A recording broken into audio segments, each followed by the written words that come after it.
an overwhelming amount of stress from a situation that exceeds one's ability to cope, such as the death of a loved one, the end of a meaningful relationship, or the rejection of a loved one.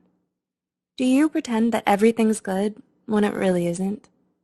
When you don't have a positive and healthy way of dealing with your trauma, you end up repressing your negative emotions. It can be hard to recognize unresolved trauma on the surface, especially within ourselves. So, here are 9 signs you're still suffering from unhealed trauma.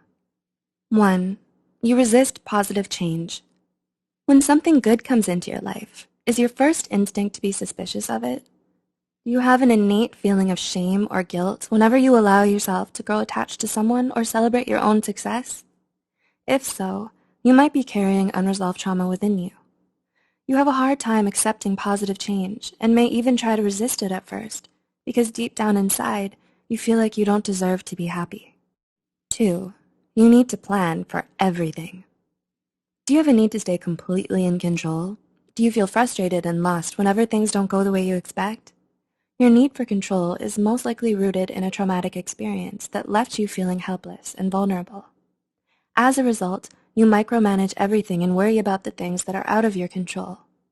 This shows that you have a deep-seated distrust in both yourself and the world in general. 3. You have a strong fear of failure. Being afraid of failure is a normal part of human nature. However, a strong fear of failure can be unhealthy if it starts to outweigh your motivation to succeed. Not only do you miss out on a lot of opportunities and stifle your creativity and ambition because of it, but it can also lead to perfectionism and insecurity. It might be instilled in you by unresolved trauma that causes you to have a negative belief in yourself and internalize your shortcomings. 4. You have a strong fear of success. Alternately, repressed trauma can also manifest through a strong fear of success. Did you ever hold yourself back from getting something you wanted? Not because you feared you might not get it, but because you feared what would happen when you did. You're afraid of losing what you'll have even before you achieve it. The tendency to unconsciously sabotage your own